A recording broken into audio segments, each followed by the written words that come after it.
anniversary of the birth Ivan Supek, who was founder of Pagvash Croatia, also writer, physicist, and important public intellectual during the post-Second World War era here in Croatia. The marking of these important anniversaries is organized in cooperation with the World Academy of Arts and Sciences, its Global Peace Offensive Center, but also with the support of Independent Union of Research and Higher Education in Zagreb. The event is held under the high patronage of the President of the Republic of Croatia. Among us, there are several members of diplomatic missions in Zagreb, here in Croatia. So we are particularly pleased to have with us today the Ambassador of Japan, His Excellency Mr. Mitsuhiro Wada. Also, Ambassador of Ireland, Her Excellency Miss Wendy Dorman-Smith, and the Ambassador of the Netherlands, Her Excellency Miss Charlotte van Bank. Also, here are representatives of other embassies in Croatia, here in Zagreb. As the online presence, I would like to greet Ms. Karen Holberg, who is in Argentina, and who will deliver a speech later on during the conference. She is the Secretary General of International Pagvash Conferences on Science and World Affairs, so we cordially send our greetings to her. With us, thanks to internet stream, which is working, I hope so, is also Mr. Donato Kiniger Pasigli, Vice President of the World Academy of Arts and Sciences and the President of the recently established Global Peace Offensive Center. We send our greetings to him also. We will hear about the Global Peace Offensive Center too later.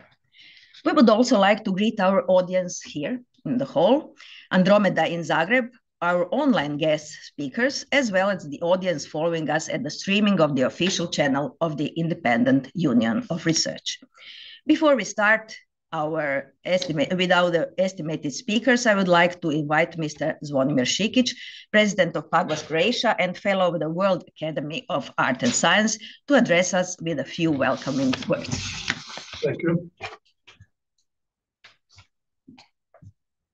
So, good morning, distinguished guests, colleagues and friends.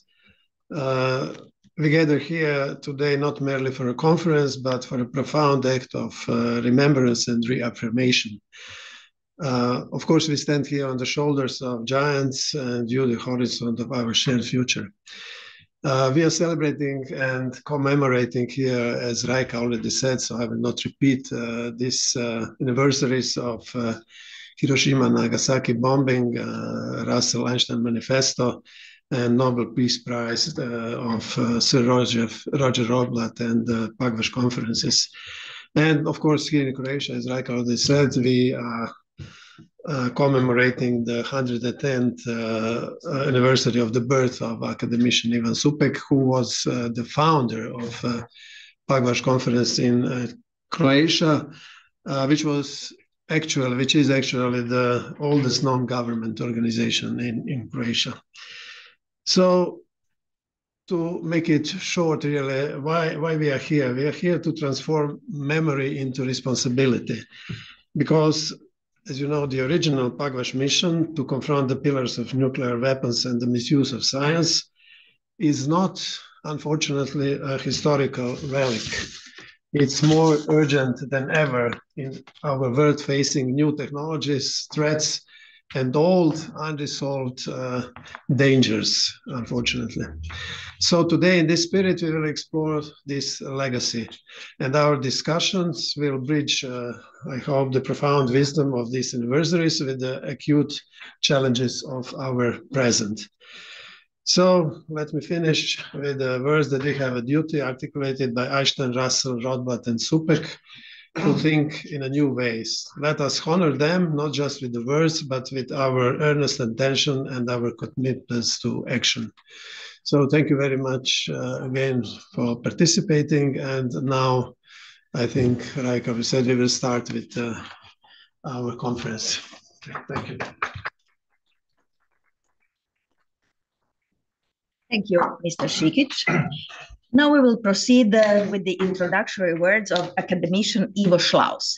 He is the honorary president of the World Academy of Art and Science, as well as honorary president of Pugwash, Croatia, and former member of the International Council of Pugwash Conferences on Science and World Affairs.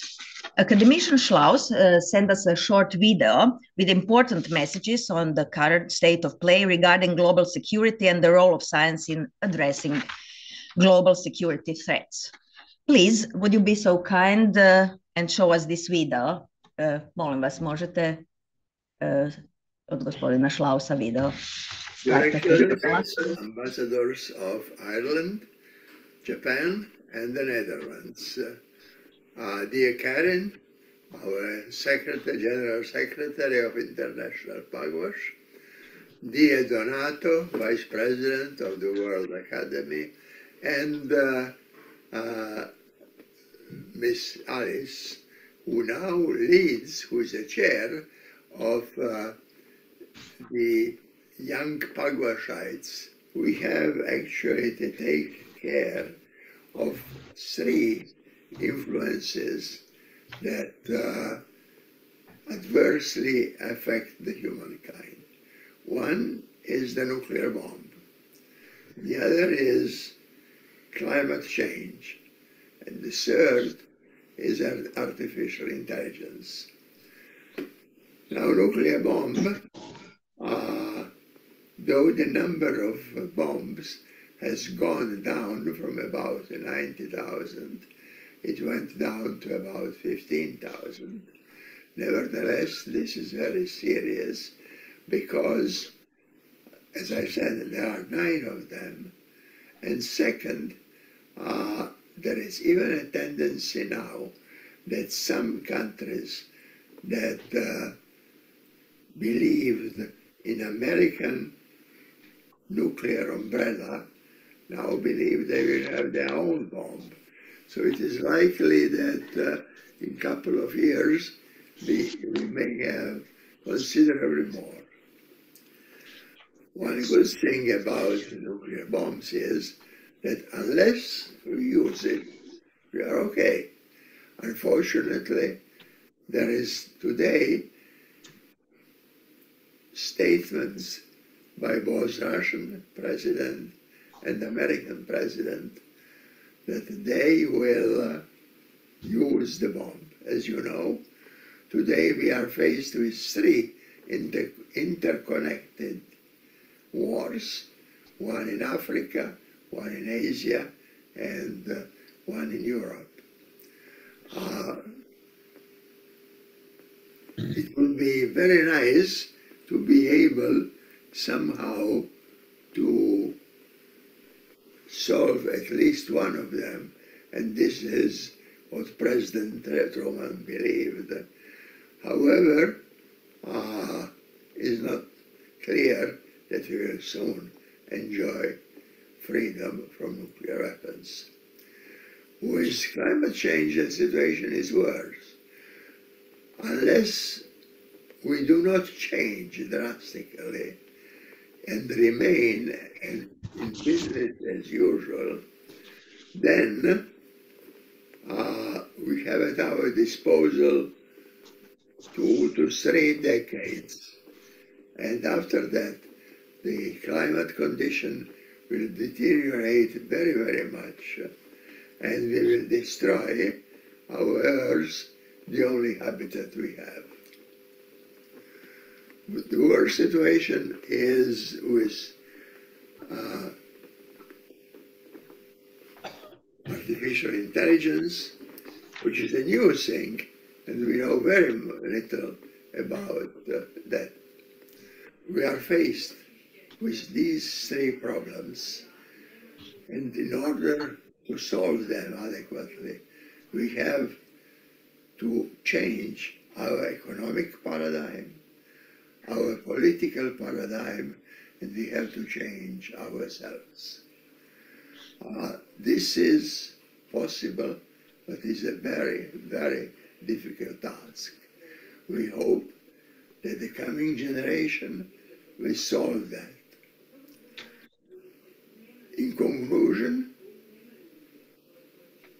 Excellency, Ambassador Wada, since you are among the speakers, let me tell that I hope that you enjoy your stay in my country as much as I enjoyed my many visits to beautiful Japan.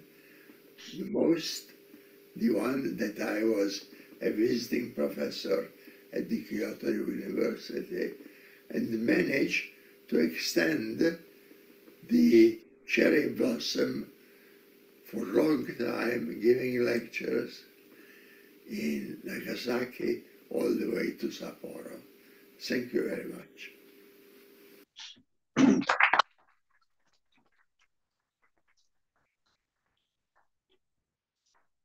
We've heard the honorary president of PAGVASH Croatia, academician Ivo Schlaus, who mentioned 3 grave threats who are threatening today's mankind: artificial intelligence, nuclear weapons, and climate change. I think we'll all, after this event, once again dedicate our thoughts and efforts to grapple with these threats in a reasonable and peaceful way. After Mr. Schlaus, we are particularly pleased to invite His Excellency, Mr. Mitsuhiro Wada, Ambassador of Japan to Croatia, to address us with his speech. Your Excellency, the floor is yours.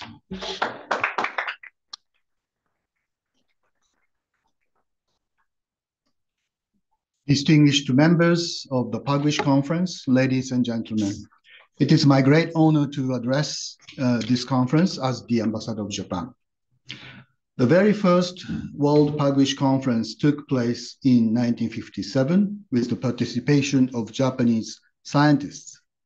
The impetus for that gathering was the 1955 manifesto issued by 11 scientists, including the renowned Dr. Hideki Yukawa, the first Japanese Nobel laureate and one of the founders of PAGVASH Japan.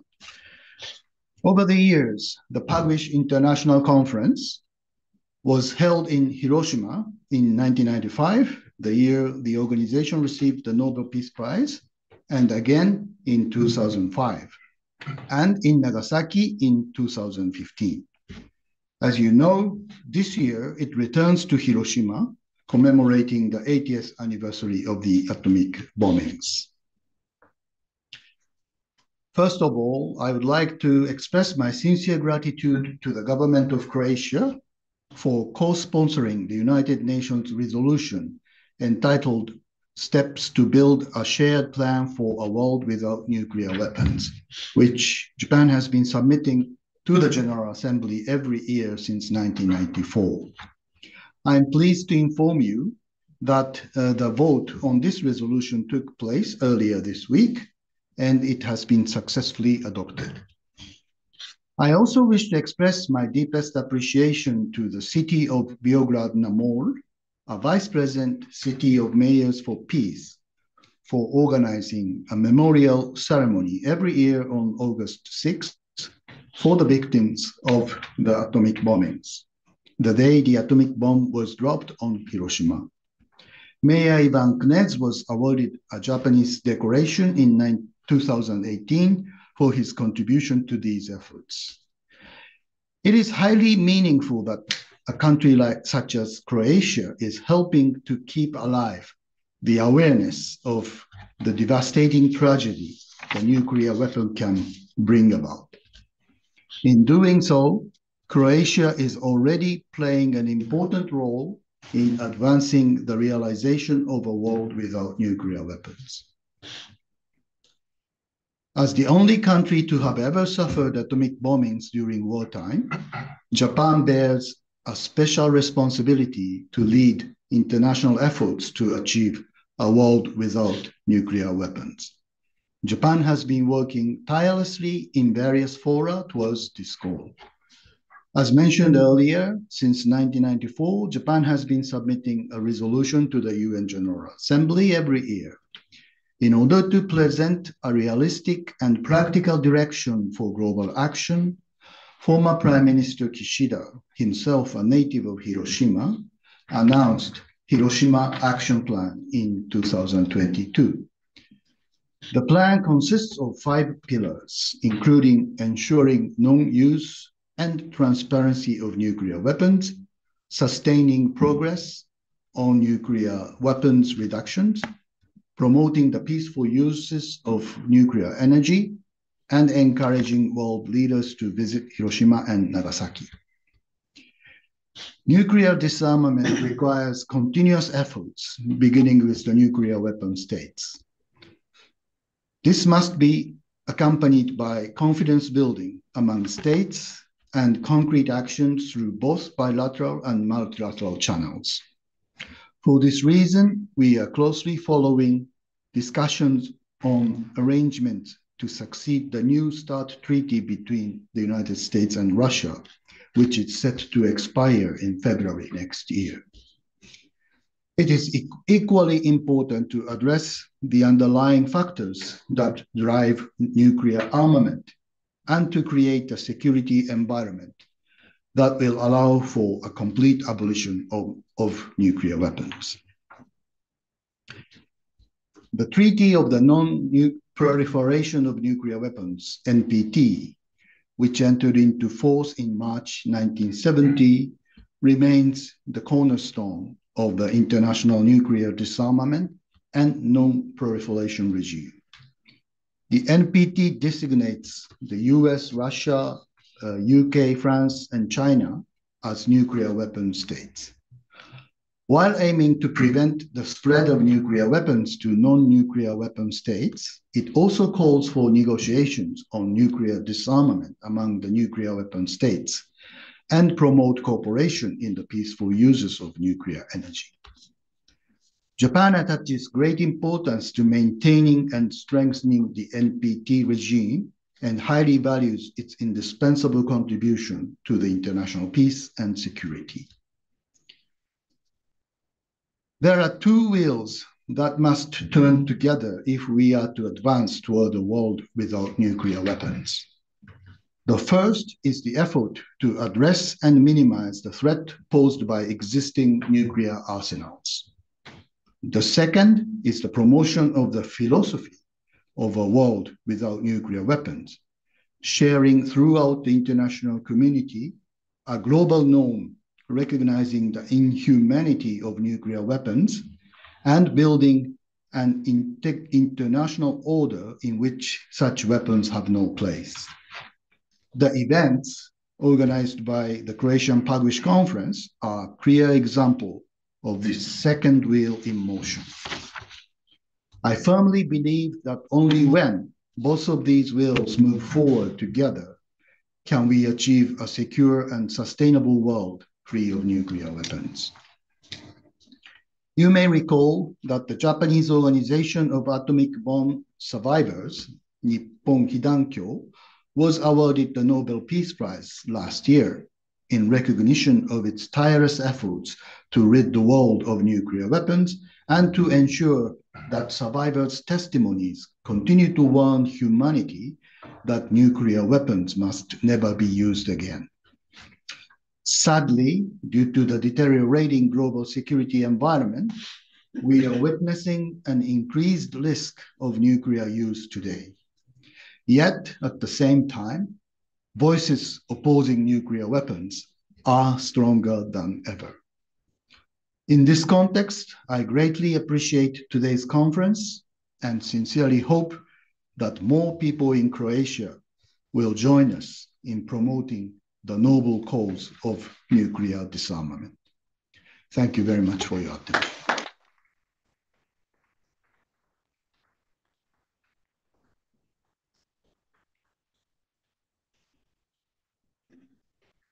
Thank you very much, Mr. Wada, for your wise words and the messages, for emphasizing the importance of UN resolution initiated by Japan against nuclear weapon.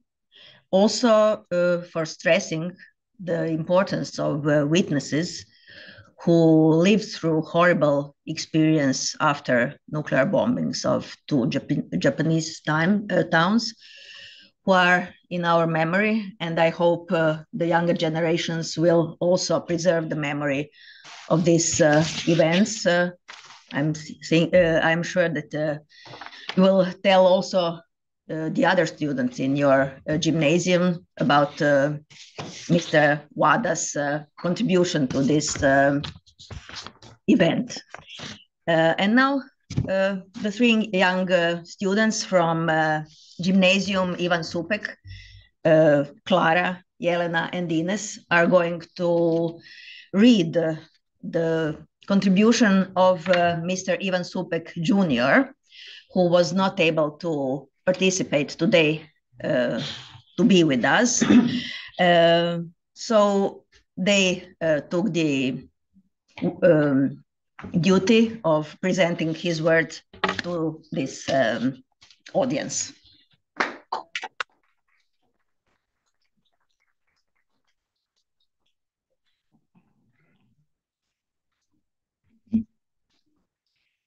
In the second half of the 20th century, Ivan Supek was the most prominent promoter of Enlightenment humanism imbued with social justice and peacemaking, writing numerous books, articles, and philosophical treatises.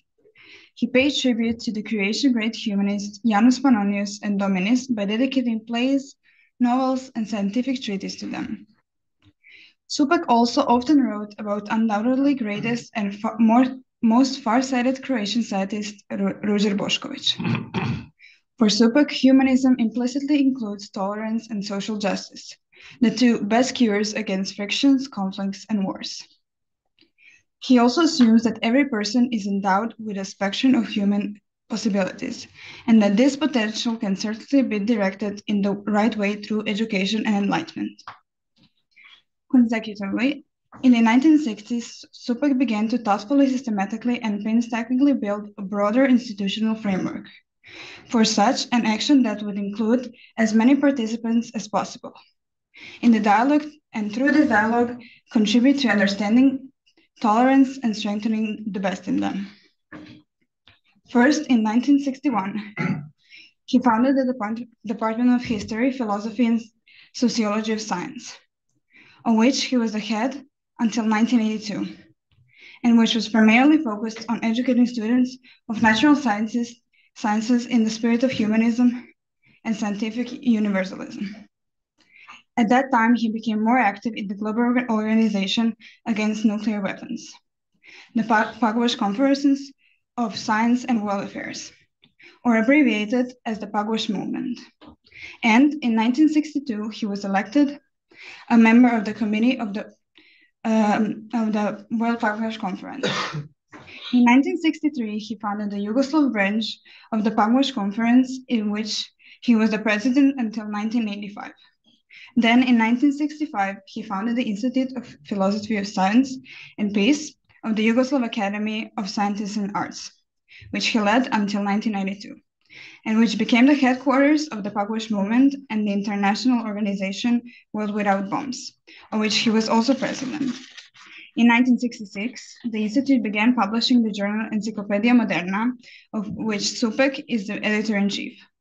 In this way, in a relatively short 5-year period, he created a widely interwoven network of various institutions, organizations, and magazines for his humanitarian and peacemaking activities, to which he then added the Inter-University Center in Dubrovnik in 1972.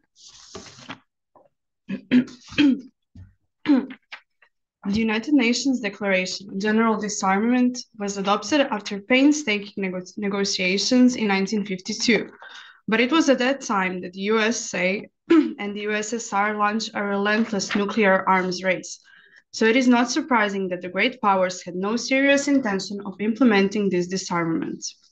In order to encourage politicians and speed up the decision-making process related to the nuclear disarmament, Albert Einstein and Bertrand Russell wrote their famous manifesto in 1955, in which they stated that it was unreasonable to believe that there would be no wars and that the warring parties would adhere to their peacetime promises not to use nuclear weapons. So the only reasonable way for everyone to agree on general disarmament in peacetime, and that therefore every agreement between East and West is achieving this goal, should be supported.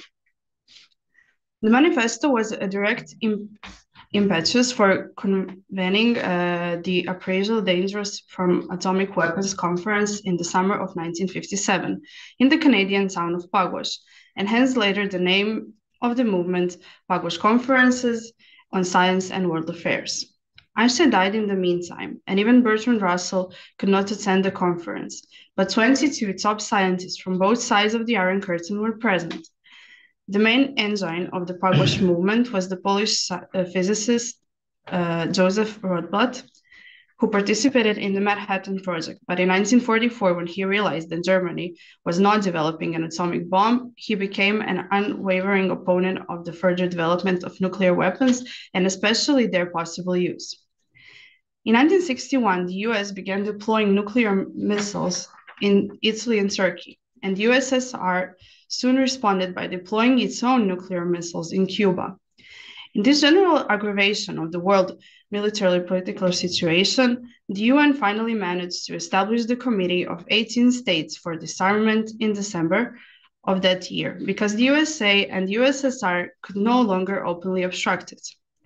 The Pugwash movement significantly accelerates its activities in the shadow of the increasing Cuban crisis, and as early as 1962, 2 conferences were held in England, just 1 month apart.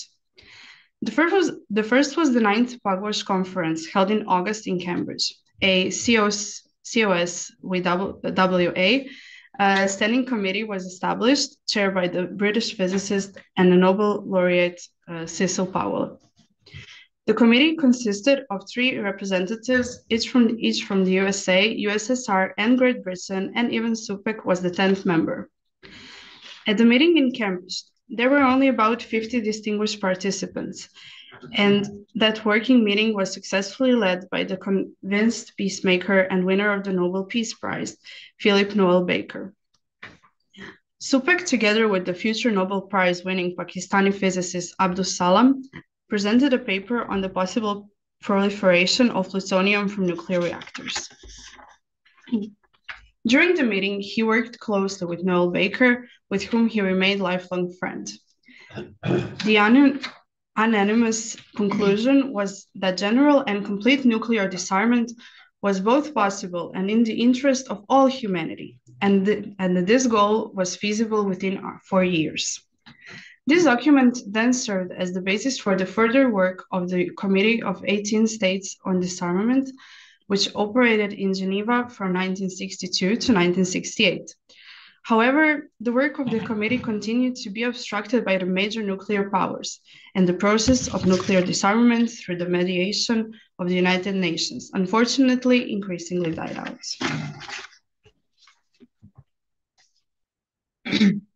In September 1962, the 10th Pugwash Conference was held in London with a completely different character and purpose than the previous, smaller, working various topics, conferences dedicated to one topic. It was a large and formal gathering where various topics were discussed in an effort to define better all the goals of the movement and to include as many participants as possible so they could more strongly influence the political decision-making in their countries regarding nuclear disarmament. The Pugwash Conference in London fulfilled its assigned function and enabled a large number of individuals to take formal responsibility for the future of the Pugwash movement. It was also realized that such large conferences were somewhat ineffective when it came to a more substantive agreement on a specific topic or task. It was decided that large gatherings that would direct the activities of the entire Pugwash movement would be held only every 5 years. The beginning of the conference was marked by a special and inspiring appearance of Bertrand Russell, whose witty but also thoughtful speech was rewarded with thunderous applause from all present. The next year, in 1963, Supek organized the 11th Pugwash Conference in Dubrovnik with the financial help of the Yugoslav government, which implicitly meant that the official government supported the activities of the Pugwash movement and opposed nuclear armament. The conference was held again in the usual smaller working format, with the topic Current Problems of Disarmament and World Security. Nuclear disarmament and ways and tactics of encouraging politicians to take a more active approach to the problem were discussed. Among the participants were as many as 7 Nobel laureates: Patrick Maynard, Stuart Blackett, John Cockcroft, Neville Francis Mott, Cecil Frank Powell, Philip Noel Baker, Donald Arthur Glasser, and Isidor Isaac Rabi, which shows that the physicists most responsible for the development of nuclear weapons were extremely active in the movement for universal nuclear disarmament and in questioning the role of ethics in scientific research. Messages to the gathering were sent by John F. Kennedy, Nikita Khrushchev, Alexander Rankovich, and many others, and all of them, except for Rankovich, expressed concern about the dangers posed by nuclear weapons and expressed the desire for their removal. But in the end, all these efforts proved futile in terms of complete nuclear disarmament, and politicians' promises, as always, empty. There were successes, albeit limited, but still significant. Let's mention that the Pugwash movement was very much responsible for the adoption of the following treaties. The first and very important is the Partial Test Ban Treaty from 1963, then the Non-Proliferation Treaty, 1968, the Anti-Ballistic Missile Treaty, 1972, the Biological Weapons Convention, 1972, and the Chemical Weapons Convention, 1993, serving as the only quiet channel of communication between the USA and the USSR. For these merits, Joseph Rothblatt and the Pugwash Conference were jointly awarded for the Nobel Peace Prize in 1995. The work of the Yugoslav Pugwash movement can be characterized as successful, since the development of the atomic bomb in Yugoslavia was successfully halted. Ivan Supek undoubtedly deserves highest praise for that achievement, with his tireless effort in writing, with which he informed and warned Yugoslav public regarding dangers of developing nuclear weapons. After the split with Joseph Vissarionovich Stalin and the establishment of the non-aligned movement in 1961 in Belgrade, this became official Yugoslav policy. Ivan Supek continued to be very active within the Pugwash movement in the 1960s, participating in conferences in Udaipur, India, and Karlovy Vary, Czechoslovakia. In 1964, and in the following years in Venice, Addis Ababa, and others. The function of rector of Zagreb University and the establishment of the Inter-University Center in Dubrovnik in the following decade took up a lot of his time and energy, which also influenced the reduction of his participation in the Pugwash movement. But the main reason was his disappointment during the Pugwash conference in Nice in 1968, immediately after the collapse of the Prague Spring. His speech, in which he appealed to the members behind the Iron Curtain to finally speak the truth about military suppression of Prague Spring and allow Czechoslovakia to determine its own path, was not accepted by all participants. He realized that the Pugwash movement was permeated with minor scientists and politicians who were merely ventriloquists for their rulers, and that the great times of the Pugwash movement from the era of Einstein and Russell had irrevocably passed. He became more actively involved in the Pugwash movement again after the Yugoslav army aggression against Croatia in the early 1990s, when he used the Pugwash movement to inform and mobilize the world public to help Croatia and condemn the brutal aggression.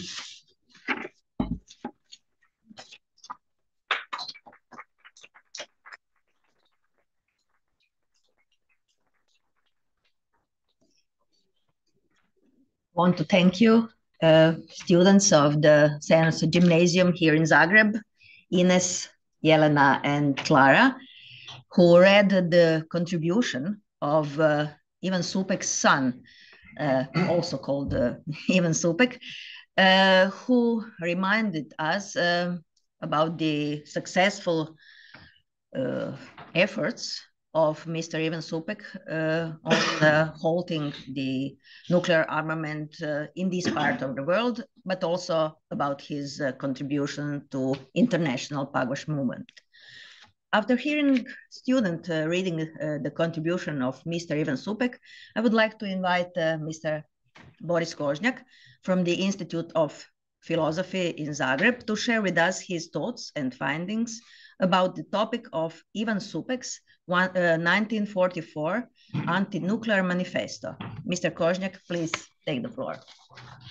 Thank you.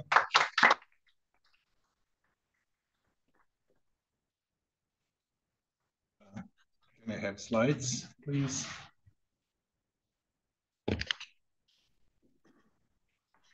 Okay, thank you. Dear friends, Today, I would like to share with you what I see as an important, yet perhaps still too little known, chapter in the history of the peace movements. And for those in Croatia who may already be familiar with it, let this serve as a reminder that we can be proud to have had a man of such stature as Professor Ivan Supek, a physicist, philosopher, humanist, as well as we heard, one of the prominent members of the Pagvash movement from its earliest days. My task is greatly eased by the previous presentation, which introduced us to his important, passionate, and lifelong involvement in the movement. At this point,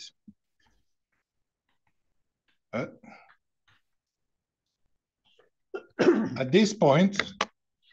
will thus only show a few photographs that illustrate his significance, here with Werner Heisenberg and Niels Bohr, whom he invited to Zagreb and Dubrovnik in 1960s and 1970s. But let me also add that no tribute to him is too much, since due to his uncompromising humanism, and despite all his great achievements, he has never received the recognition he deserves from any regime in this politically turbulent region. So let me take back in time to July 1944. Across Europe, World War II was reaching a turning point. The Allies had landed in Normandy, the Eastern Front was pushing westward, and resistance movements across the continent were gaining strength. Croatia was still under the Axis-aligned independent state of Croatia, while the partisan movement had liberated parts of the territory and was establishing its own cultural and political institutions. One such place was the small town of Topusko, about 60 kilometers from Zagreb. There, on June 25th, 1944, the first Congress of Cultural Workers of Croatia began. Over 3 days, papers were presented on literature, theater, music, visual arts, science, and architecture. The program also included performances and exhibitions. Among the more than 200 participants was Ivan Supek. After earning his doctorate in 1940 under Werner Heisenberg in Leipzig, he worked as Heisenberg's assistant on quantum field theory for a while. In 1941, he was arrested by the Gestapo, but was released thanks to Heisenberg's intervention. He returned to Croatia and by 1943 became active in the educational department of the State Anti-Fascist Council for the National Liberation of Croatia. On the third day of the Congress, at 3 o'clock in the afternoon, Supek presented his paper, Science and Society. Because of the danger of an air raid, he delivered the presentation in the forest outside the town. He's walking on the photo on the right, he's walking with our Croatian composer Ivo Tijardović, and on the left, he's lecturing in the forest. The original paper survives as a typewritten manuscript. In January 1945, Supek published a shorter version in Priroda, Nature, the journal of the newly re-established Croatian Society of Natural History, one of the oldest journals of its kind in the world, founded but discontinued during the period 1941-1945. In this paper, Supek put forward 3 main theses. First, He argued that economic and social progress must be grounded in science and education. Second, he examined the relationship between science and politics and ideology in general. He criticized totalitarian regimes for misusing science, while he emphasized the example of the Third Reich, where freedom and of thought was suppressed and the theory of relativity was under attack and genetics was distorted to fit racial ideology. He clearly had the Soviet Union in mind as well, where science also suffered heavy ideological pressure. Because of this, he would soon be labeled as counter-revolutionary and fall into disfavor with the Communist Party, becoming a heretic on the left, as he is known in Croatia. His third thesis was devoted to the need for global disarmament and a call for peace. After briefly outlining the development of quantum and nuclear physics, Supek concluded with these words: "Magnificent prospects of progress are opening up before science. Modern experimental physics has discovered that in atomic nuclei there occur processes that release incomparably greater energy than thermal, chemical, or electrical processes. By applying these energies, humanity will gain immense technical power. These forces may be used for the greater happiness and prosperity. But in a society torn apart by war, they may lead to the total destruction of humanity. There is only one way out of this danger, and this is the creation of a fraternal and free community of all nations." And this was, let us remember, a full year before the first atomic bomb was detonated in Alamogordo, New Mexico. After witnessing the devastation of Hiroshima and Nagasaki, Supek became a passionate opponent of nuclear arms, as we heard, an active participant in the movement for nuclear disarmament, and a consistent advocate against all ideological, political, and military abuses of science. And the rest is history. Thank you very much.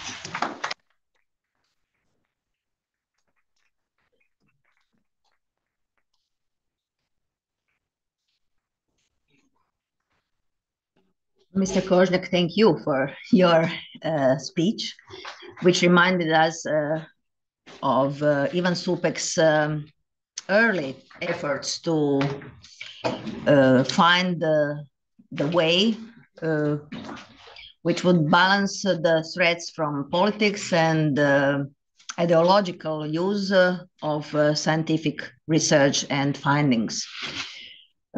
So you mentioned that Supek already in 1944 anticipated, we might say, the Einstein-Russell Manifesto. After this contribution to remembrance of a member of Pagvash International Movement, Mr. Ivan Supek, and founder of Pagvash Croatia, we will hear a speech from Mr. Mario Matijević, Vice President of the Croatian Nuclear Society. He will speak about a very interesting and timely topic of nuclear energy today, whether it is a threat or beneficial technology which can offer resolutions for many problems of today's mankind. Mr. Matijević, the floor is yours. Thank you.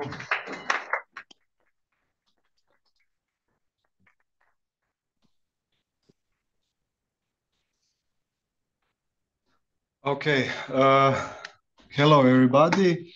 Thank you for introduction. So in this short presentation, let's see what's nuclear energy. Is it threat or is it salvation? I'm going to give a short introduction about Croatian Nuclear Society and some common goals we have with the Croatian Pagbash Society. And we're going to see some sorted nuclear facts based on scientific literature. And we can draw some conclusions. First of all, the Croatian Nuclear Society was founded almost 30 years ago by Professor Vladimir Knap on the Faculty of Electrical Engineering and Computing, and he was a key person. He was initiator of the movement of the Society Foundation, and he was also president for many years, and simultaneously he was a president of the Croatian Pagbash Society. After the foundation of the society, it was accepted by many scientists and experts in nuclear-related fields, and by many utilities and companies in Croatia. Short history sketch, as you can see, the former president of the Yugoslavia is putting a cornerstone. That was in the mid-70s. And Krško started its work about 1983, when I was born. And during that period, it continuously gives stable electricity with a constant uprate in terawatt hours over the years. And this uprate was due to expertise and knowledge which is needed for periodical technical improvements during many years. And it's important to say that it is a generation 2 PWR reactor from Westinghouse.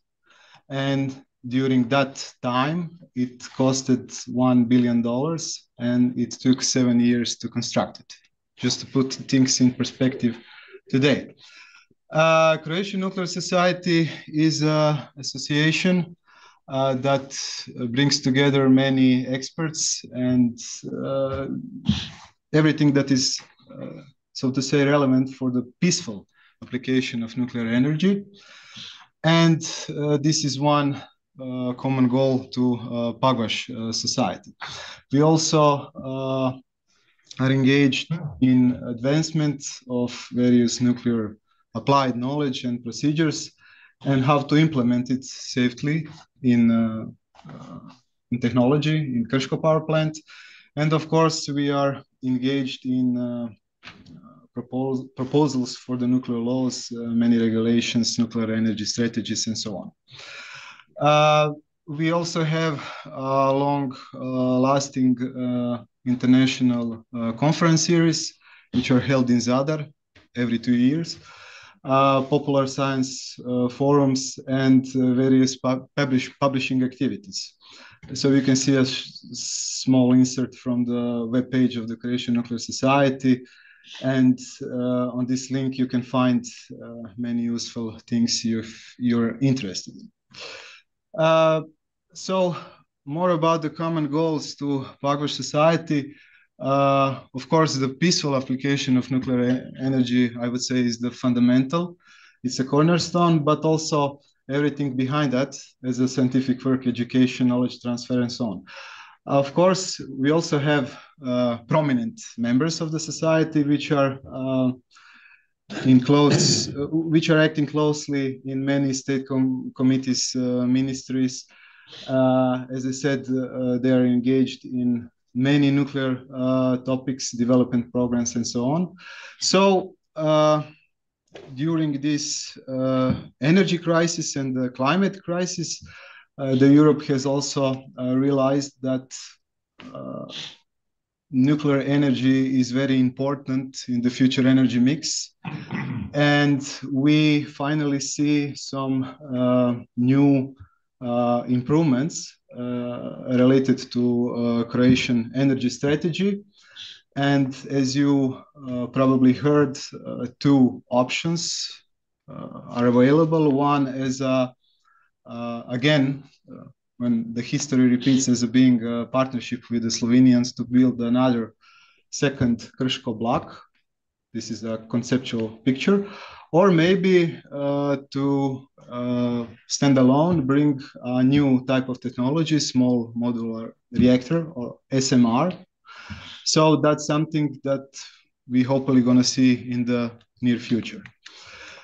So what can we say about the advantages of the nuclear energy as an option?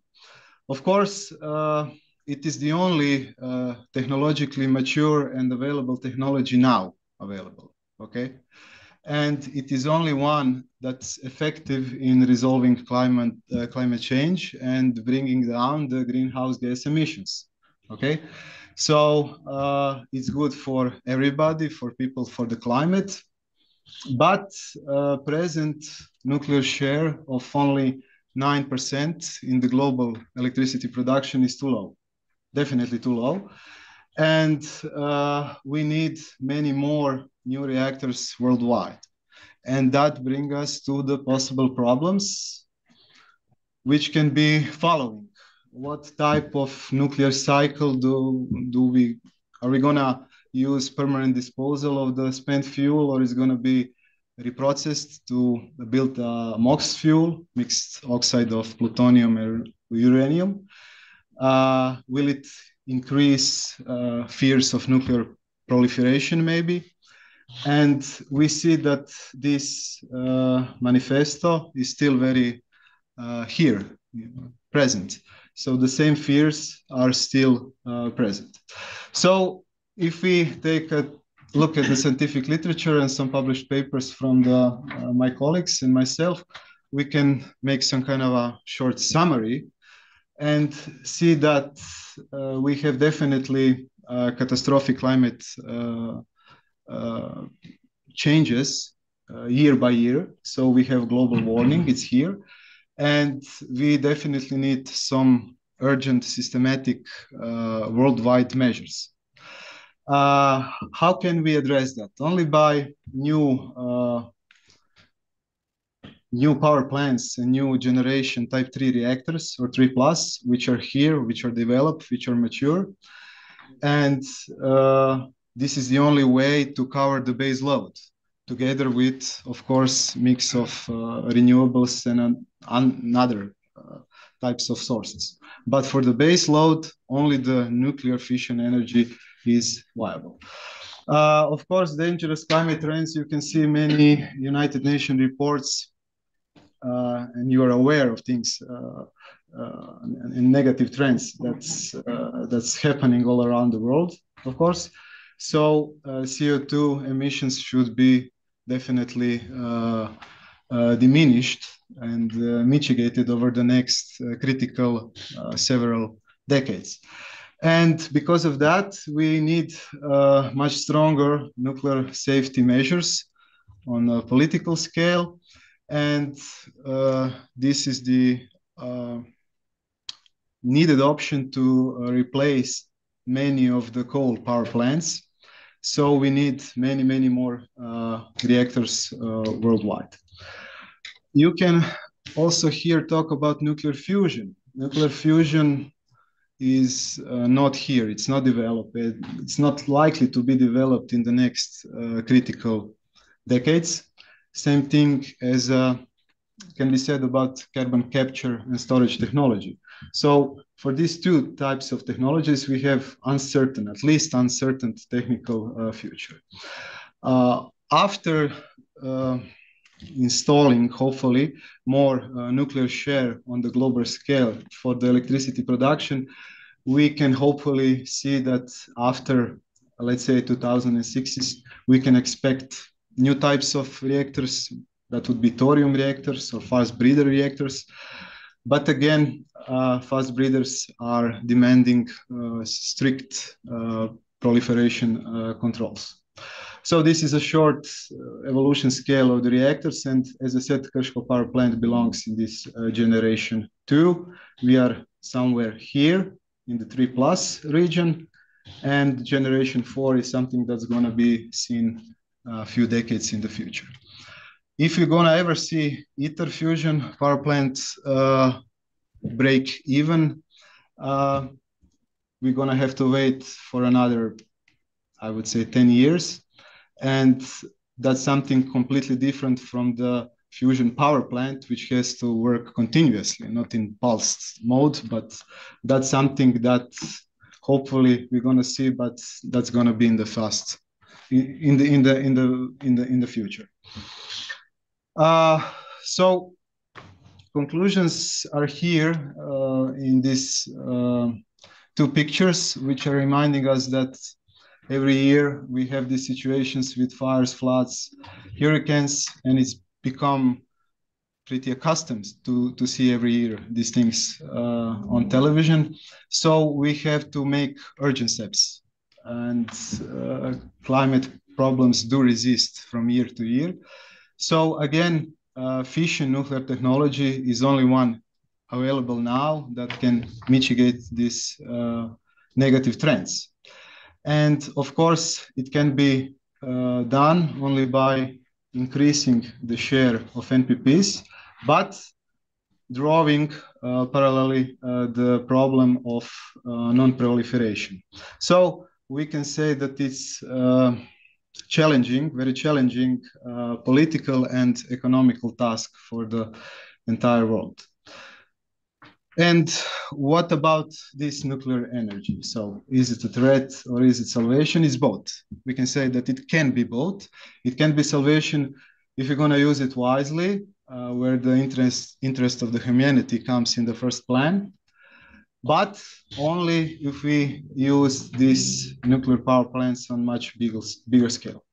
On the other hand, if it's going to be used foolishly to make political deterrent, then we are faced with nuclear weapons that still persist. And as long as we have nuclear weapons, we have danger for the planet and for the humanity. So to conclude this brief presentation, I would like to end with this. It looks bright and sunny, but it's actually a very dark picture, because if you can see the text below it, we are breaking the record in increasing planet's temperature from year to year. So really, we have to do something very, very fast, because time window is shrinking very fast. Thank you for attention.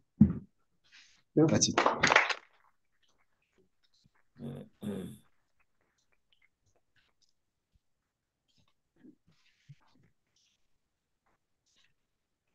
Thank you, Mr. Matijevic, for presenting us with serious warnings about current state of global warming and the possibilities of nuclear energy in solving at least partially this grave problem. Before proceeding, I would like to check whether there are perhaps some questions about our former guest speakers. We have heard first Mr. Zvonimir Šikić, who gave us only few introductory remarks, but he is the current president of the Pagbaš Croatia. So if you have any questions for him, please go ahead. Then we've heard Mr. Ivo Šlaus, honorary president of Pagbaš Croatia. We've heard two contributions about Ivan Supek, our esteemed scientist and fighter for a better world, we can say. And also we've heard His Excellency Ambassador of Japan in Croatia, Mitsuhiro Wada, who was talking about Japan's terrible experience with nuclear weapons and the task of remembering its victims,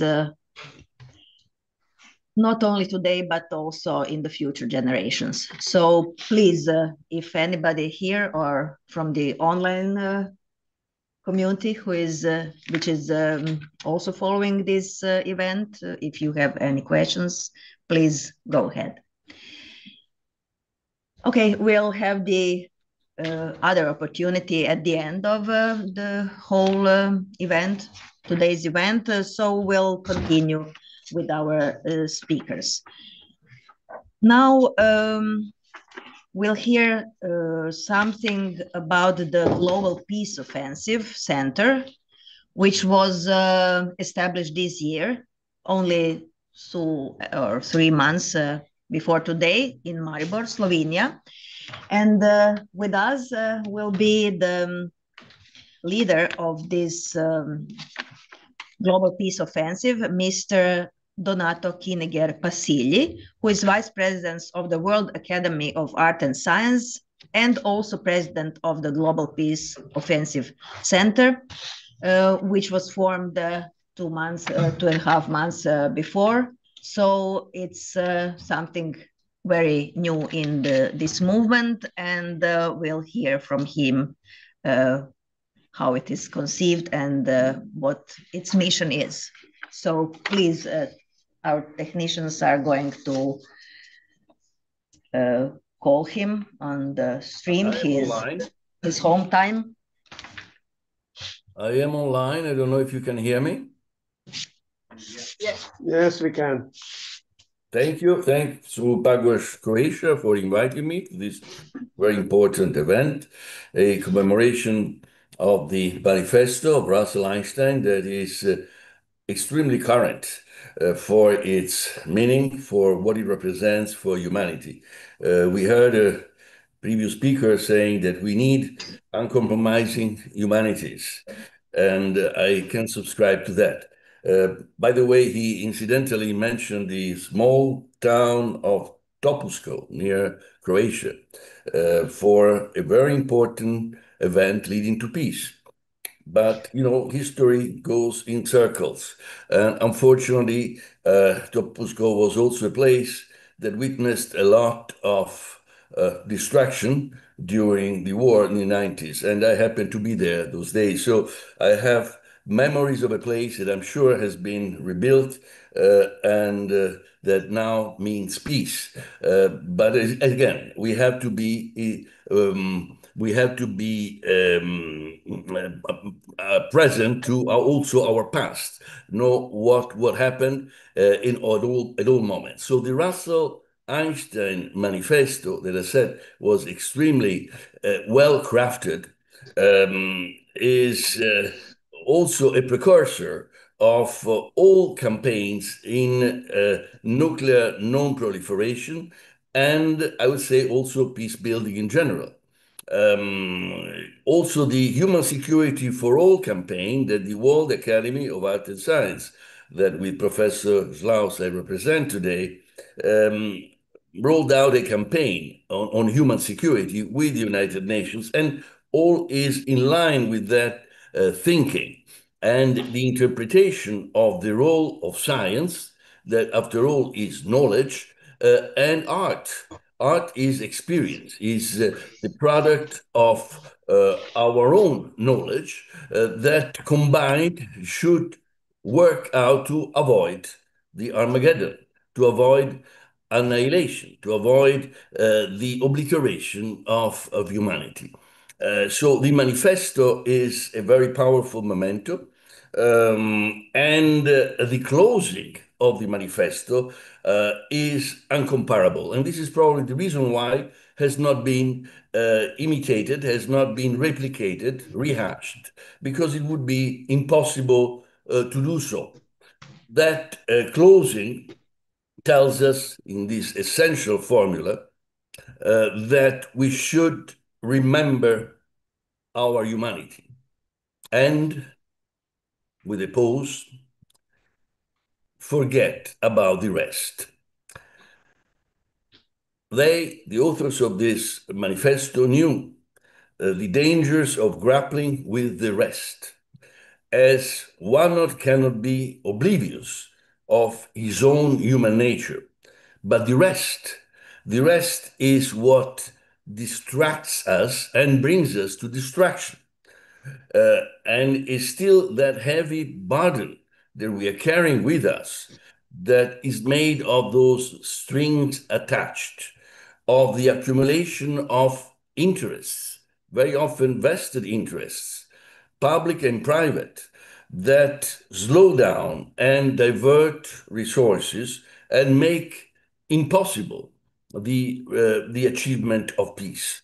So this, I think, is the essence of the manifesto that needs to be reiterated, this key formula of the warning to humanity.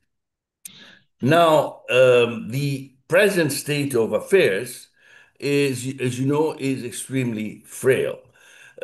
International security system is frozen with imminent existential threats for all. Nuclear deterrence is not a reassuring umbrella for anybody, is not a shield. And the growing risks of the tactical, limited use of nuclear weapons in a war are, as you know, are being voiced in many places. Not latest in Russian-Ukrainian war, but the same threat is imminent in the East and South Asia, in the Middle East, and many other regions. So deterrence is, in a nuclear age, simply means that we are interdependent, that there is no guarantee against first use. Someone said that nuclear deterrence is so unstable that it is like a big man in a canoe who is trying to avoid capsizing. I think this really gives you a sense of the risk that we are facing nowadays. Weapons are not the solution. In all hotspots nowadays, military escalation and military means do not help finding solutions.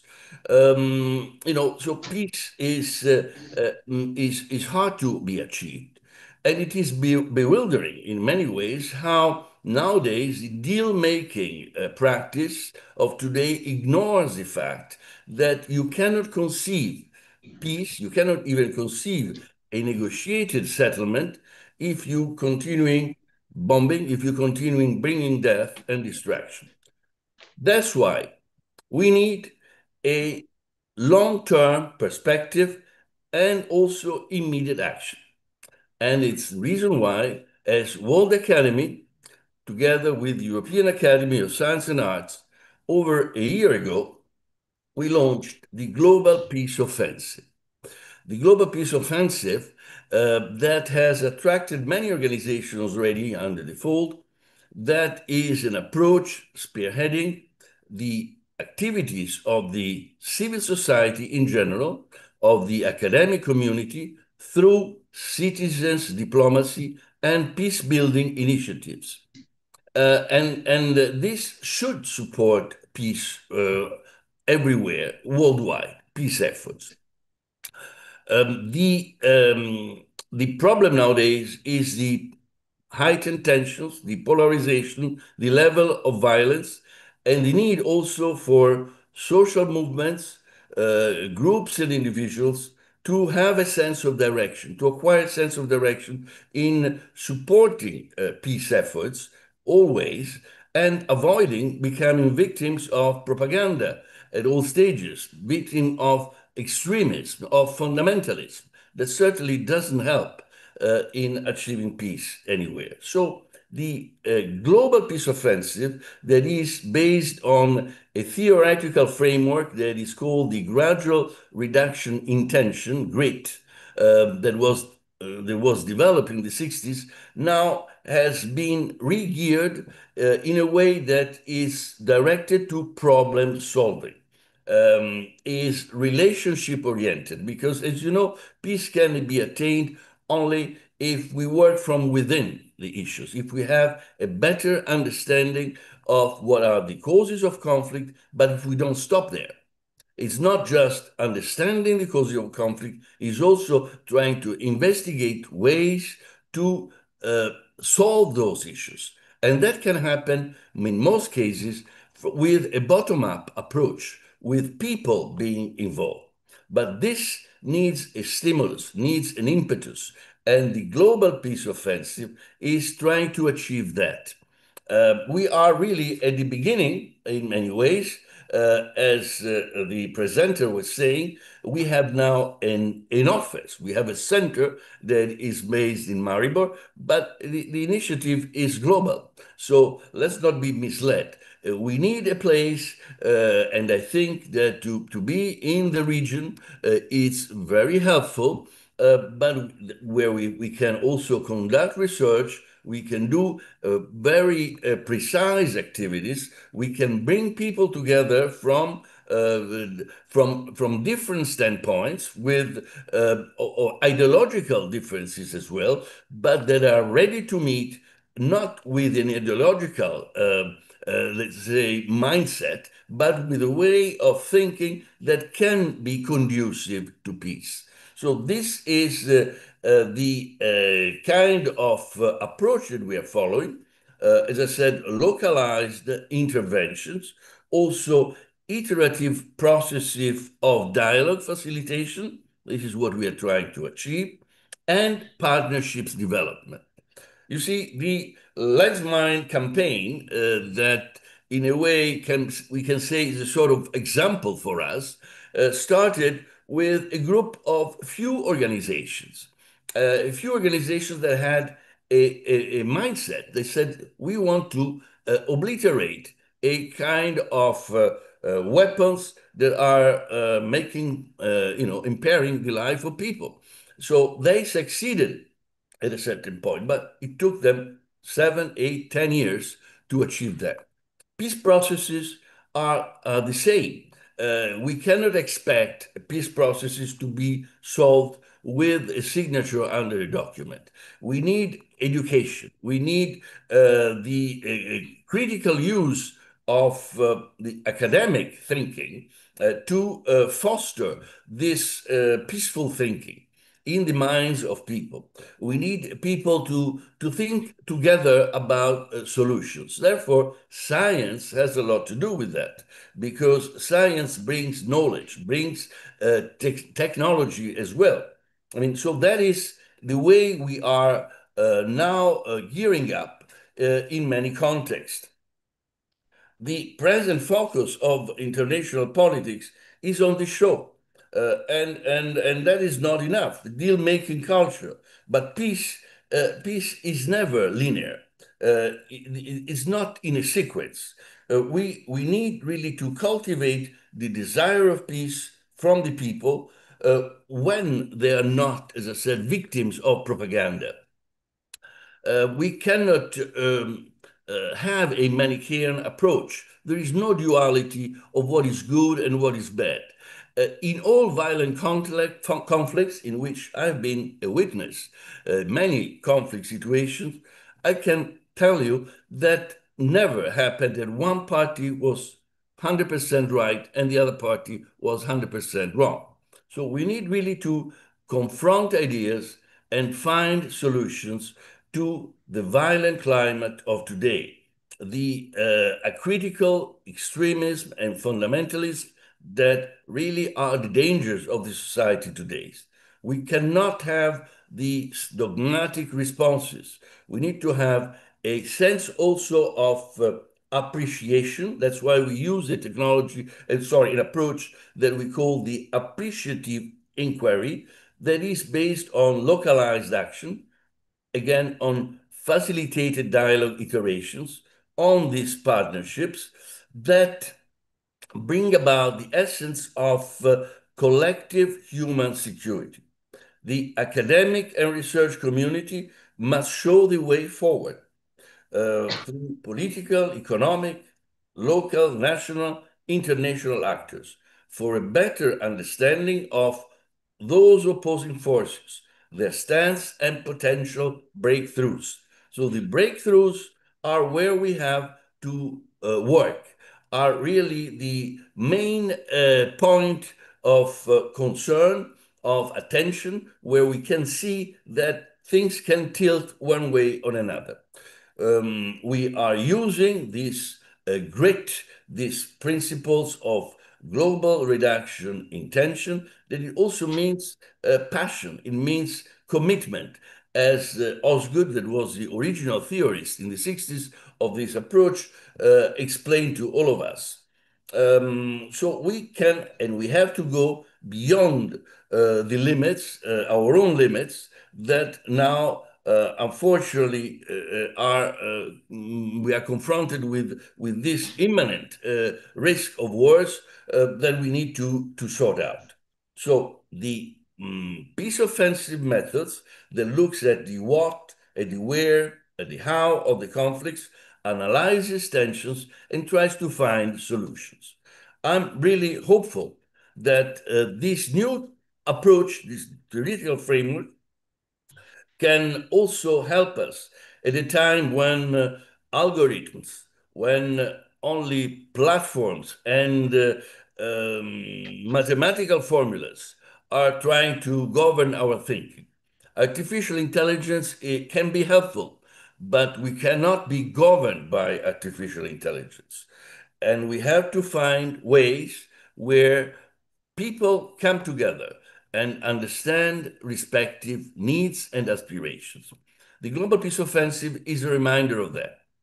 I am very encouraged by the response we are having. This afternoon, we will have a conference that is closed doors, is dedicated to the situation in Crimea, one of the regions under the scrutiny of the international community nowadays.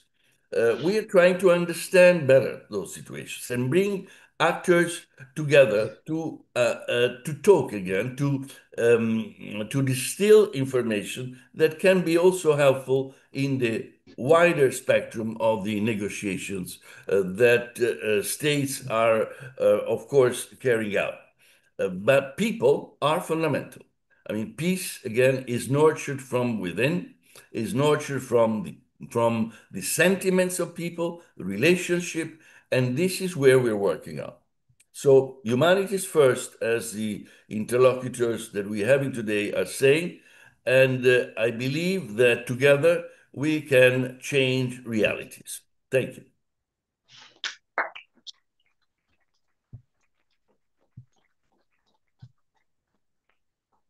Thank you, Mr. Kiniger-Pasili. We've heard Mr. Donato Kiniger-Pasili, who is Vice President of the World Academy of Art and Science and President of the Global Peace Offensive Center, new initiative, which he explained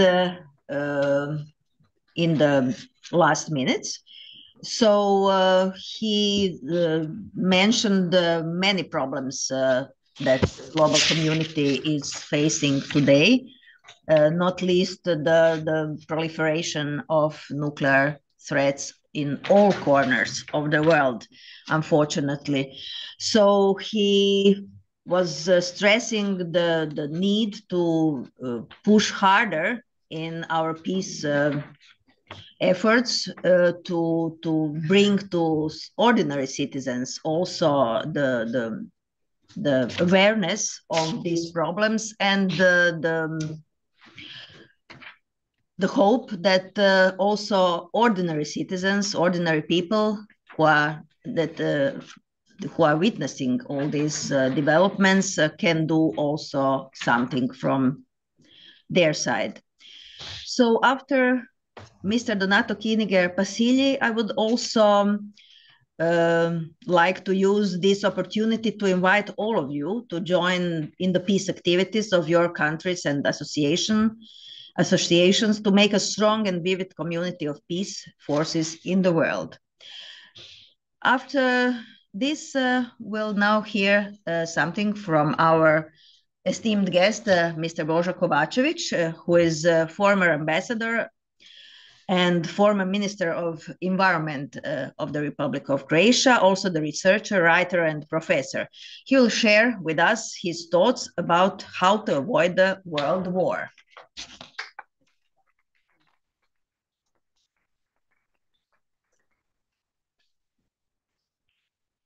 Your Excellencies, ladies and gentlemen, I'm really honored to have opportunity to share my opinions with you. my question is how to avoid a world war. And my direct answer is directed to European leaders, and it is, dear European leaders, if you want to avoid war, you will stop to try to persuade United States to be directly involved in Ukrainian conflict. If America is militarily involved in Ukrainian conflict, we will be a step closer to the World War III, to nuclear war. And it would be the end of European civilization as we know, and maybe world civilization. So if you listen and understand Russell-Einstein Manifesto, you will stop to try to persuade Americans to be directly involved in that war. There is no rationally acceptable justification for Russian aggression against Ukraine. But it does not mean that we must not try to explain how that situation was created, that Russian leadership decided that initiating the war is the only solution for their problems. Of course, I don't intend to give a comprehensive explanation and answer, but let's start with a very simple question. How it was possible that deterrence functioned in Cold War times and deterrence doesn't function today? In Cold War times, NATO was much smaller than it's today. And the opposite side, Soviet Union, was accompanied by Warsaw Pact states. So NATO was weaker, Soviet bloc was much stronger than present Russian Federation is. And in that time, deterrence was functioning, and today it's not functioning. Russia organized aggression against one European state. My answer is very simple. In Cold War times, there was intensive diplomatic activity between United States and the Soviet Union. Ideological confrontation in that time was much stronger and much deeper than current confrontation between America and Russia. And if we are talking only about presidents, that it seems to me that there is no real ideological confrontation and noticeable ideological differences between President Trump and President Putin. But it doesn't mean that they cannot cause nuclear war. So it's paradox. In Cold War times, when NATO was weaker and Soviet bloc was stronger than present Russian Federation, deterrence was functioning.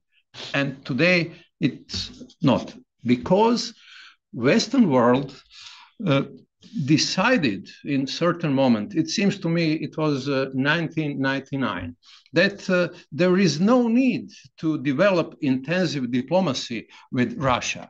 And the Western world started to create, to construct European security architecture without consulting Russia, without bearing in mind their warnings, their proposals, and their fears regarding their national security. So it seems to me that lack of adequate diplomacy is part of explanation. Adequate diplomacy from Western side toward Russia. Diplomacy is a mean for achieving goals which would otherwise be achieved by war. So why did Western world decided not to use that highly functional mean?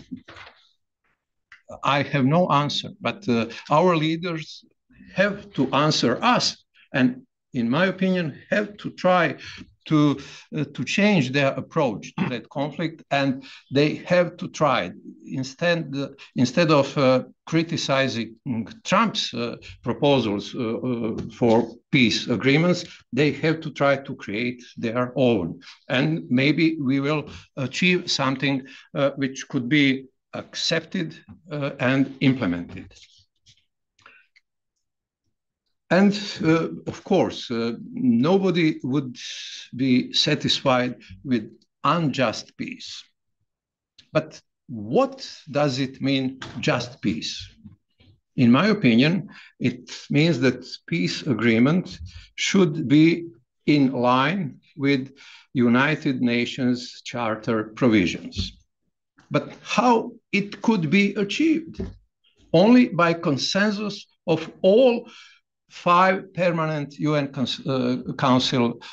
Security Council members, which means that we have to use much more serious diplomacy to try to achieve that consensus. So, dear European leaders, don't try to persuade America to be directly involved in that conflict, but engage your huge diplomatic traditions and skills to try to achieve diplomatic solutions. Thank you.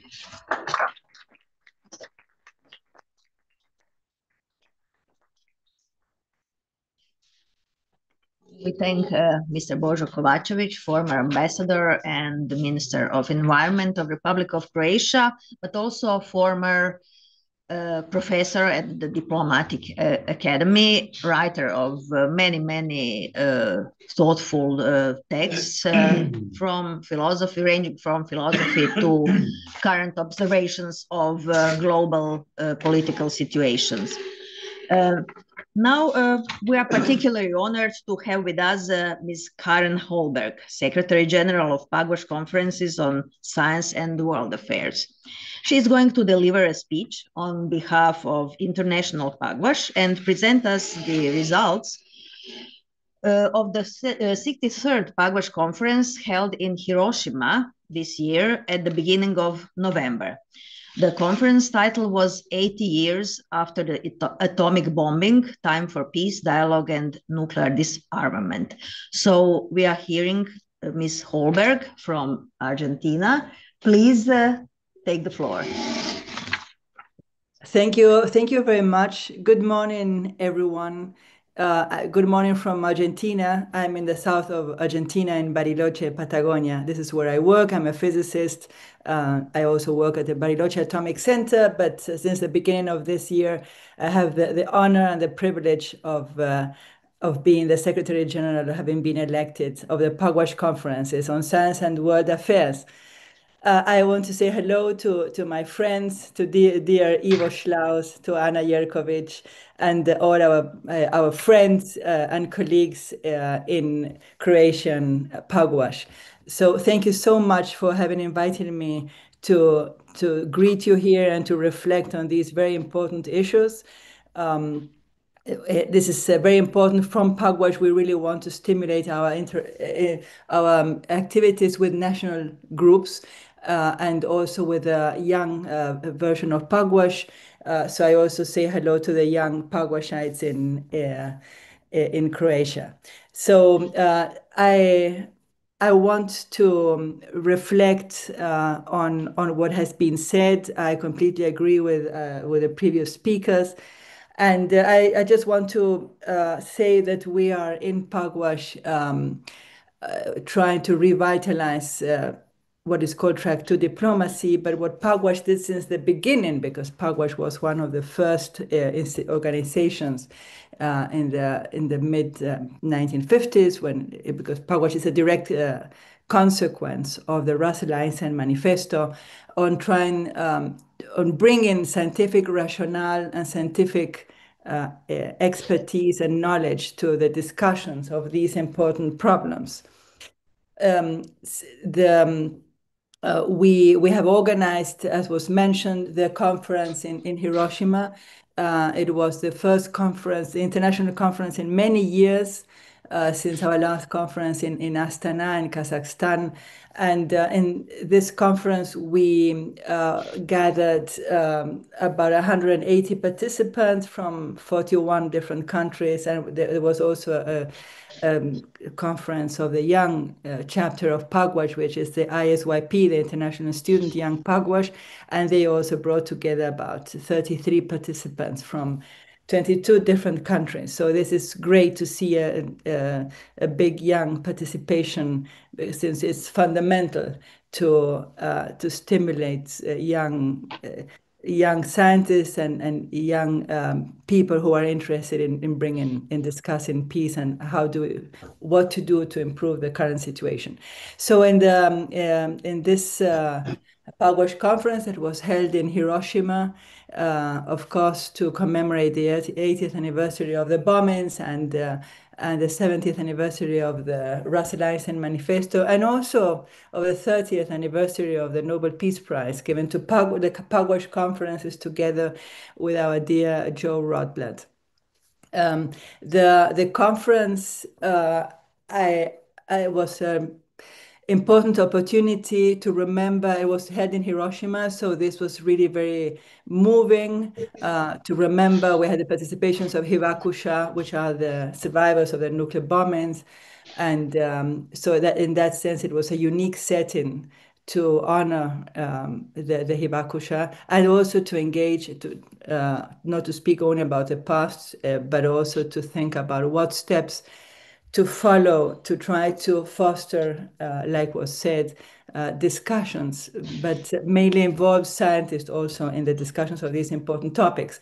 There were, in addition to the plenaries, open and closed plenaries on different topics, we had 6 working groups on different topics, which were nuclear disarmament and the future of arms control, nuclear energy and non-proliferation, Asia Pacific and nuclear weapons, conflicts and WMD, weapons of mass destruction in the Middle East, European security, emerging technologies and their implications for conflict. We were pleased to see that we had the participation of different parties in conflicting regions. I won't mention them all, but we did have relevant Iranian participation, Israelis, Palestinians, Ukrainians, Russians, Europeans, the US, of course, and also participants of Northeast Asia. So seeing and having these groups where we have what we say in Pugwash, dialogue across divides, was fundamental to try to foster dialogue, which we think is one of the main problems, as was also said by my previous speaker. We really need to reinstate dialogue between conflicting parties. We see in the major problems we're facing, for example, in the war in Ukraine, there is no dialogue across formal dialogue and diplomatic dialogue. So, and this, at least from Pugwash, we want to try to bring in the track to discussions to see what can be done, because we are scientists, we want to solve problems, and the problems we are facing internationally are really threatening peace, and the situation is very worrying.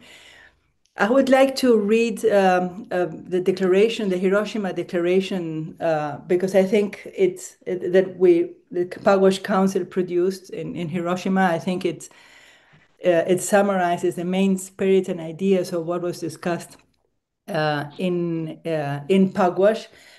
So please allow me to read. It's not too long, but it has the main ideas I want to transmit to you. So the Hiroshima Declaration that was issued during the Pugwash conference in Hiroshima reads the following. 80 years after the atomic bombings of Hiroshima and Nagasaki, humanity once again stands at a decisive moment. The world faces growing confrontation, the weakened road of diplomacy and the erosion of the norms that have restrained nuclear weapons use. The global order based on the UN Charter and international law is increasingly threatened. Nuclear-armed states are expanding and modernizing their arsenals. The risk of nuclear proliferation is higher, and the nuclear taboo is being violated by explicit threats of nuclear attacks.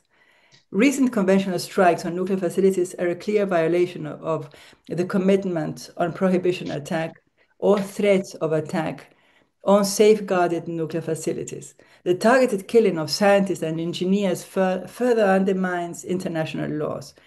The doomsday clock now stands at 89 symbolic seconds to midnight, its closest ever, a stark warning that nuclear dangers are intensifying.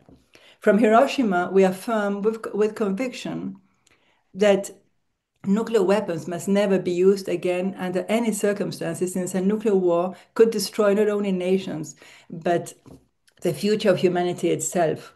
The bombings of Hiroshima and Nagasaki were not only tragedies of war, but represent enduring moral ruptures in the conscience of humankind. If such a future is to be averted, dialogue must replace confrontation. The Pugwash movement was founded on dialogue across divides, and history shows that even in times of deep hostility, such dialogue has made disarmament possible. As the 2010 New Strategic Arms Reduction New START Treaty nears expiration in 2026, renewed US-Russia engagement is essential and must extend to all nuclear armed states. Confidence-building measures, regional cooperation, and responsible management of emerging technologies must follow. The upcoming NPT and the TPNW review conferences offer crucial opportunities to restore trust and place disarmament back at the core of international security. And every effort has to be devoted to ensuring the entry into force of the CTBT. Nations must reaffirm and strengthen the principles and obligations of the Outer Space Treaty to prevent weaponization of the space environment. True peace cannot rest on the threat of annihilation posed by nuclear deterrence policies, which offer no real security. Eliminating reliance on nuclear weapons is both a moral duty and a strategic necessity.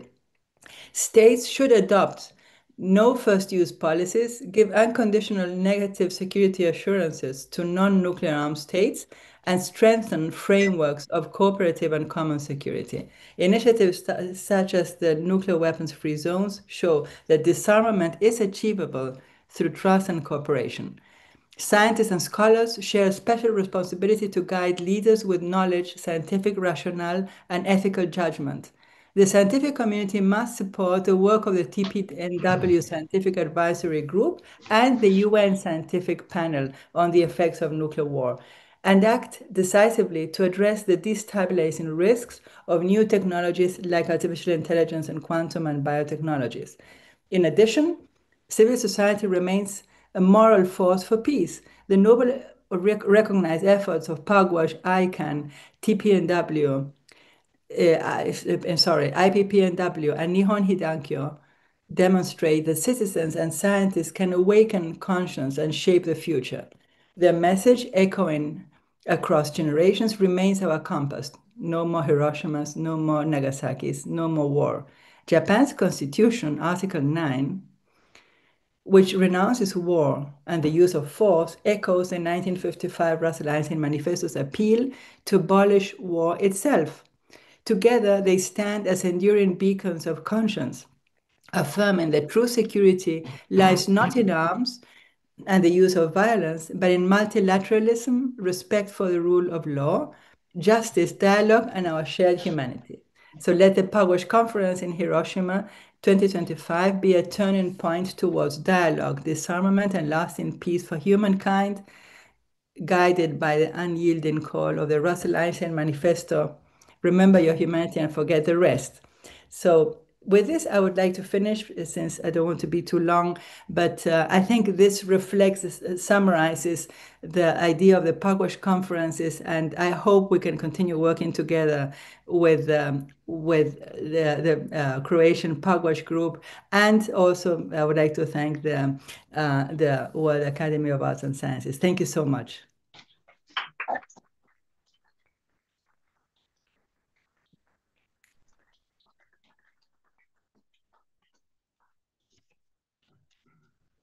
Thank you, Ms. Karen Holberg, Vice President, the General Secretary of the Pugwash Conference, who reminded us and read us the declaration crafted in Hiroshima this year at the occasion of 63rd Pugwash Conference with the title 80 Years After the Atomic Bombing, Time for Peace, Dialogue and Nuclear Disarmament. I think we all received the positive message, although also formed upon reasonable concerns about the contemporary state of affairs in the world politics and society. Last but not least, I would like to invite Ms. Dalia Alic, Chair of the Young Pugwash Croatia. Young Pugwash Croatia is the organization of young people, and it was established this year. Ms. Dalia Alic is going to present her vision of the future work of the Young Pugwash members using a short film and a few words on the recently held conference in Hiroshima. Ms. Alic, please. Oh, she is not here. Oh.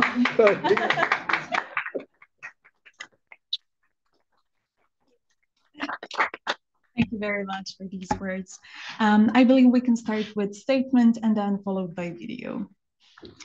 Dear ladies and gentlemen, distinguished colleagues, dear friends, both online and offline, as a member of International Student Young Pugwash community, it is my honor and great pleasure to announce the opening of the Student Young Pugwash chapter in Croatia.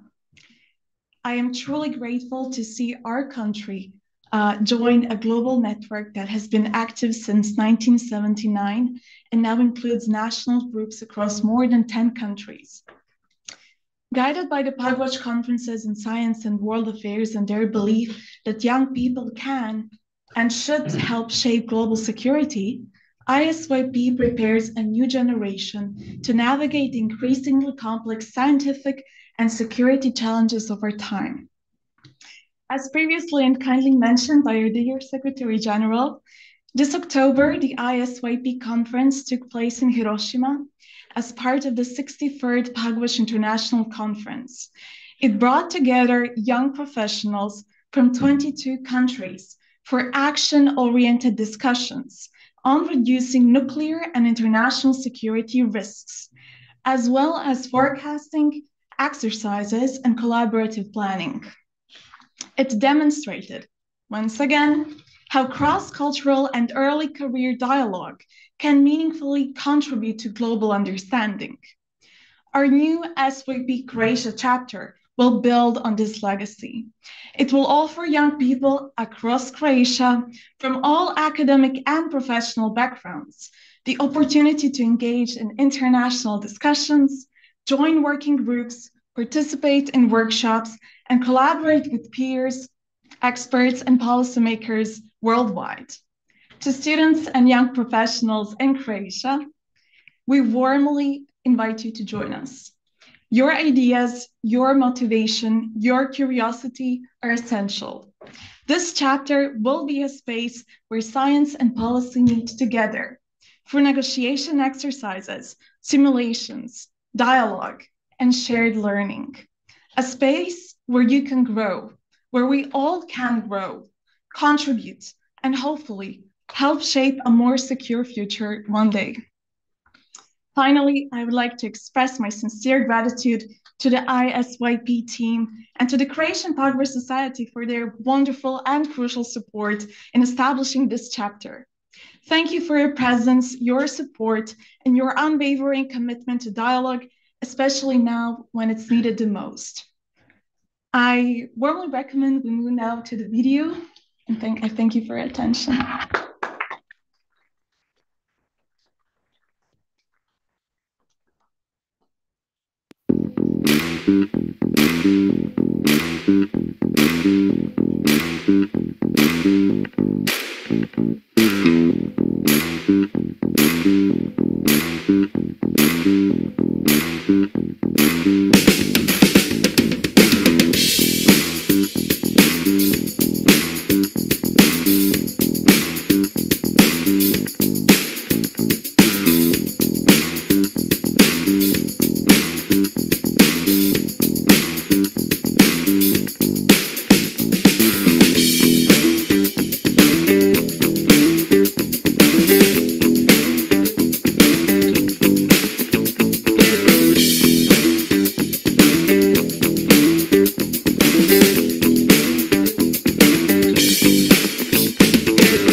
Thank you, Dalia.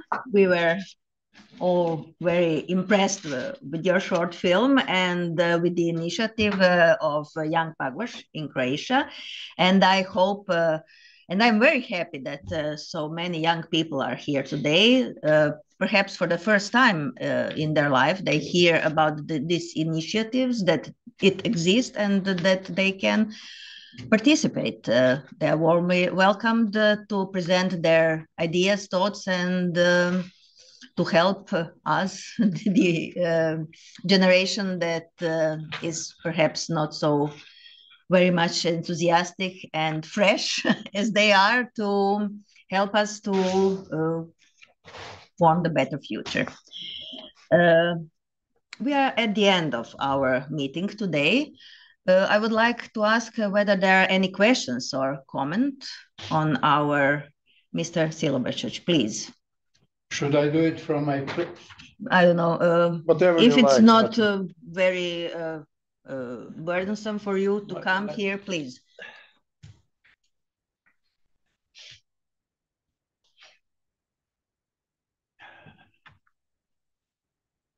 Unfortunately, I would like to add another problem. The problem I see for the moment is this. We are expecting of science to give us answers. But to give us answers, science has to be able to present the truth. Unfortunately, the truth in science has been under attack. There is a book coming out in the States. It's called War on Science. It contains interviews with about 20 or 30 excellent scientists throughout the world, showing examples of something that is threatening really to every possible rule of science in any human endeavor. The examples show that some of the renowned international journals are not publishing some scientific discoveries because somebody somewhere may find that they contain something that is not acceptable to some groups in the world. So, in other words, we are losing some new discoveries because of the fact that we probably have to take some special care not to offend anyone with what we discover. That is all I wanted to say.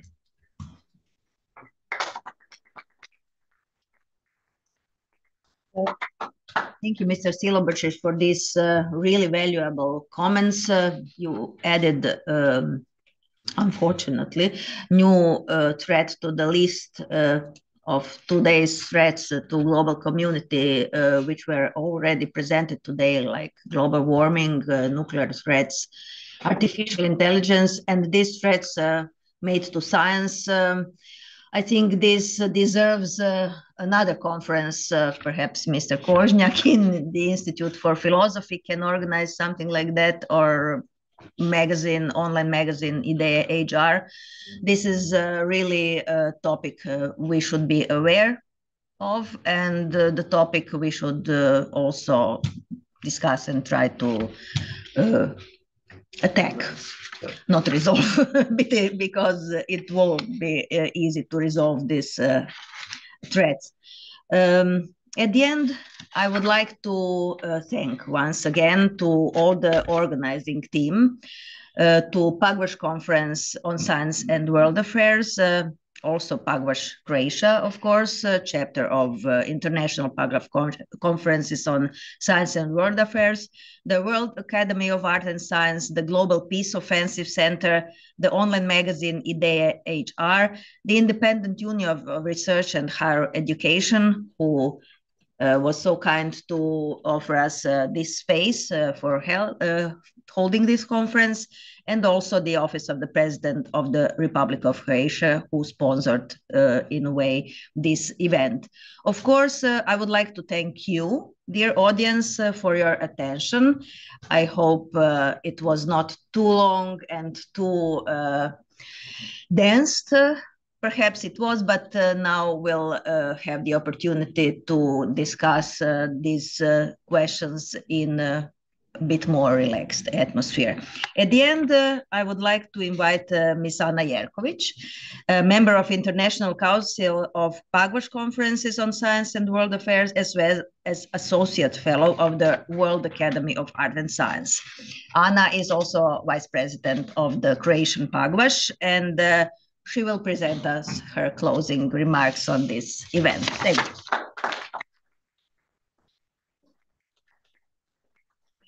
And I will be very brief. So first of all, I would like to remind and emphasize the title of this event, which marks 4 important anniversaries, and which we chose as the overarching topic of this conference when mentioning the role of science, namely dialogue, respect, and dignity. Not only in science, but also in everyday life, we need to keep in mind these 3 key virtues when approaching, analyzing, communicating, and socializing.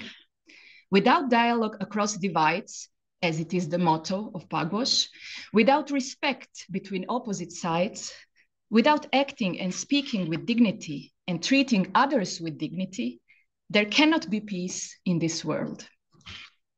The transformation of this world starts with us, starts with recognizing our humanity, as stated in the Russell Einstein Manifesto, recognizing what is human in the other fellow humans, in the other nation, in the opposite thinker, recognizing what is the motivation behind action, what is the cause behind the conflict, where is the root behind the visible issue, what did we miss? What did we neglect? Recognizing the importance of dialogue and accepting the solutions and compromises can only be found at the other side of dialogue. Recognizing that through the example of Joseph Rotblat and Ivan Supek, we can learn what it means to take a responsible yet challenging path to keep the dignity of science. Last year, we marked 300 years of the birth of the philosopher Immanuel Kant, whose work, Perpetual Peace, showed us how peace is possible and achievable if we work together. Pagvash Conferences on Science and World Affairs, as well as the World Academy of Art and Science, 2 organizations whose work is profoundly dedicated to peace and security, to our shared humanity and rooted cosmopolitanism, can help us reach this goal. Our task is to remember the great scientists and humanists of the past, to keep their spirit alive through their messages, ideals, and philosophies. Our task is to remember all the people from the past and from today who suffered from our wrong decisions, all the victims of us forgetting our humanity, all the innocent suffering because of our blindness and ignorance. Our task is to fight for a better future by accepting lessons from the past, with acknowledging what is fundamental and universal for our well-being. Which are the ideals that inspire us to work harder, to think sharper, to feel deeper, to reach out wider, sharing one common goal, ensuring peace and a safe home to all people on this earth. Let us all think about our personal contributions to peace, not only at conferences like this, but every day in our communities, when we are faced with conflicts, misunderstandings, and different opinions, different cultures, different values. What is our motivation, our intention, our agenda? Is our thought constructive? Is our heart pure? And are our deeds driven by fear or gain or love or understanding?